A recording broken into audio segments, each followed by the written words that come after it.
आज की वीडियो में हम सह अभाज्य संख्याएं क्या होती हैं ये जानेंगे।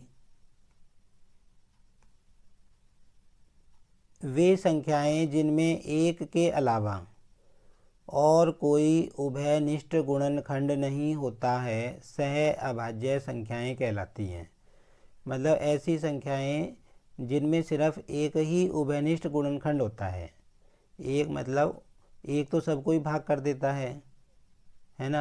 कोई भी संख्या होगी वो एक से तो भाग हो ही जाएगी। और गुणनखंड क्या होता है, जो संख्या किसी को भाग कर दिया वही तो गुणनखंड कहलाती है। तो ऐसी संख्याएं जिनमें सिर्फ एक ही उभयनिष्ठ गुणनखंड हो, जैसे कि हम मानते हैं दो और, सबसे पहले हम उदाहरण लेते हैं। हमने 2 और 3 दो संख्याएं ली। अगर हम 2 के गुणनखंड लिखेंगे तो 1 गुणा 2 आएंगे, और 3 के गुणनखंड लिखेंगे वो भी क्या आएंगे, 1 गुणा 3। तो यहाँ पर देखो सिर्फ एक ऐसा गुणनखंड है जो दोनों में मैच कर रहा है। एक ही उभयनिष्ठ गुणनखंड है। उभयनिष्ठ का मतलब जो दोनों में हो। तो इन दोनों संख्याओं को हम सह अभाज्य संख्या कह देंगे। लेकिन अगर इसके विपरीत अगर हमने 4 और 6 दो संख्या ले ली तो 4 के गुणनखंड क्या बनेंगे, 1 गुणा 2 गुणा 2। और 6 के गुणनखंड क्या बनेंगे, 1 गुणा 2 गुणा 3। तो यहाँ पर हम अगर देखें तो हमारे देखो ये दो गुणनखंड मैच कर रहे हैं, एक तो 1 और एक 2। तो यहाँ पर एक तो गुणनखंड मैच कर ही रहा है, साथ में 2 भी मैच कर रहा है।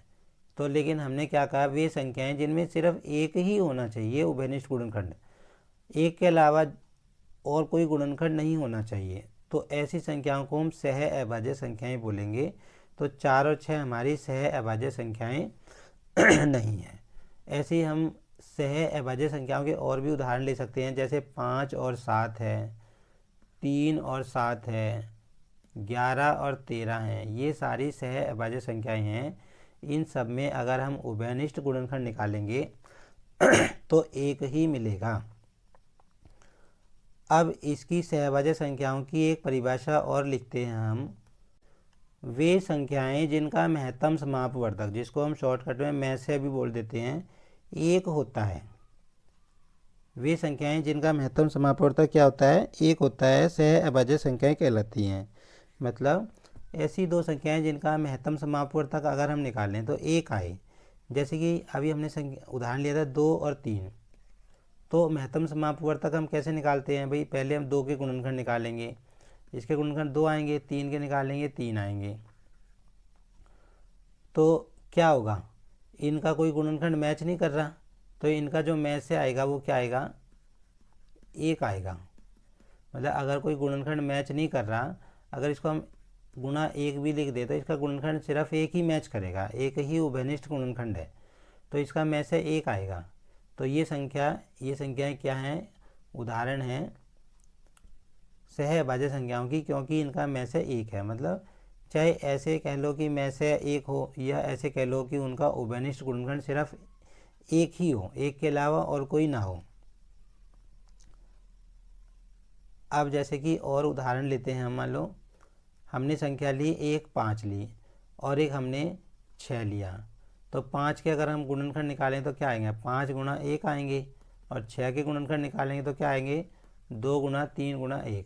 अगर इसका हम मैच से निकालेंगे तो क्या आएगा, हमें पता है मैच से निकालते समय हम उन गुणनखंडों को लेते हैं जो आपस में मैच करते हैं। तो यहाँ पर देखो एक ही मैच कर रहा है, सिर्फ एक ही गुणनखंड मैच कर रहा है और कोई गुणनखंड मैच नहीं कर रहा। मतलब एक ही ऐसा गुणनखंड है जो दोनों में आया हुआ है, तो इसका मैच से क्या हो गया, 1। तो यहाँ पर जो 5 और 6 हैं वो भी क्या हो जाएंगी, हमारी सह अभाज्य संख्याएं हो जाएंगी। तो सह अभाज्य संख्याओं की परिभाषा हम दोनों तरीके से दे सकते हैं।